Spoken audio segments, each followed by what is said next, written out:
I knew George. I grew up with him. Except his name wasn't George.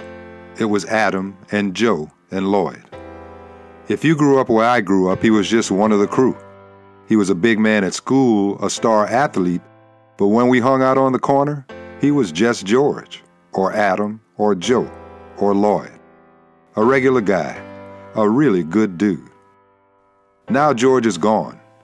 It was a cop's knee on his neck that finally did him in. For Adam, it was suicide. Joe took a bullet in the back, and Lloyd, well, his heart just gave out. George was a bright light dimmed by poverty, unemployment, undereducation, racial profiling, and the fight to survive. His light was snuffed out because he was black in America. The knee on his neck, or the suicide, or the bullet, or the heart attack was simply the final puff of a lifetime. No generations of extinguishment. It has always been hard to be black in America.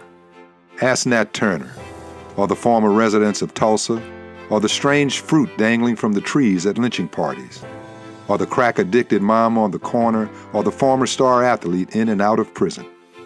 It is also hard to be red on the reservation, brown on the border, or poor and white in the Rust Belt. It is not as hard if you are at the top of the pyramid of white supremacy in America. The power of the wealthy 10%, 90% of whom are white, the advantage of being white in daily life, and the oppression of black people are the roots of the system that killed George. The policeman was the executioner, but the sentence was handed down by the founding fathers.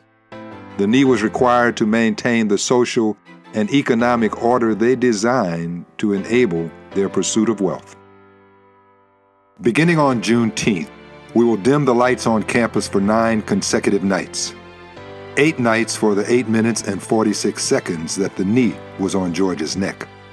The 9th night will be a symbolic gesture for the many, many brothers and sisters that we have lost too often for too long.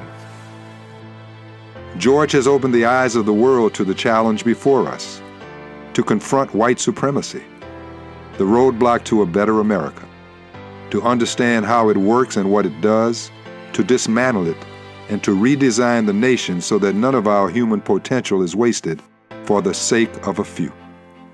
That is why we have established the Institute for the Study and Elimination of White Supremacy at our university, to begin the process of making America great.